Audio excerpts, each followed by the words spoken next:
So as a young kid growing up in the Jane and Finch community, I never would have believed that I was able to perform magic for so many people. Every time I saw a magician, it was always on a big stage, wearing a fancy suit, which I couldn't afford. And it would just seem like that wasn't for somebody within my limits. Because of that belief, magic has allowed me to perform for people in 11 countries, in so many different cities, and I've been able to connect with people that I would never have been able to talk to or even approach or even get to know, because elsewise it would not have been possible.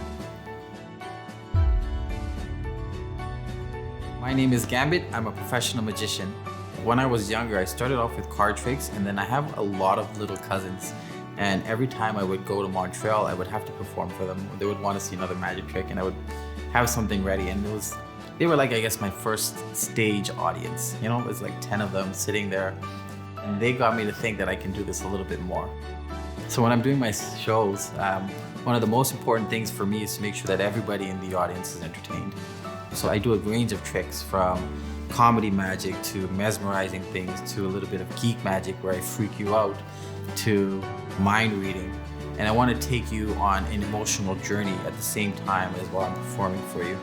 So my goal as an entertainer is to make sure that you're completely attached to what I'm saying, and everything that I do resonates with you on some level. So I've done a lot of kids parties, from schools, YMCAs, community centers. I've performed for TEDx Ryerson. I've done stuff for Google, Liberty Tax, where there's big stage events where there's like 200 to 400 people in the audience.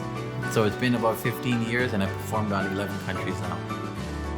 In 2018, I was performing in Shanghai and Beijing. In 2017, I did a tour when I was performing through 5 cities in India. I've also performed in the US and Netherlands. I've done a lot of busking as well. I enjoy meeting with locals whenever I travel and just sharing a little bit of my talents, and then they share a little bit of their culture and their food and their stories with me. And I find it's a great way to interact with just anybody. I always encourage people to check out my website first. Take a look at the information, check out the videos, read the testimonials, make sure I'm the right fit for you. And then call me, and then if you have any concerns or questions, talk to me on the phone, and we'll try to solve as many as possible.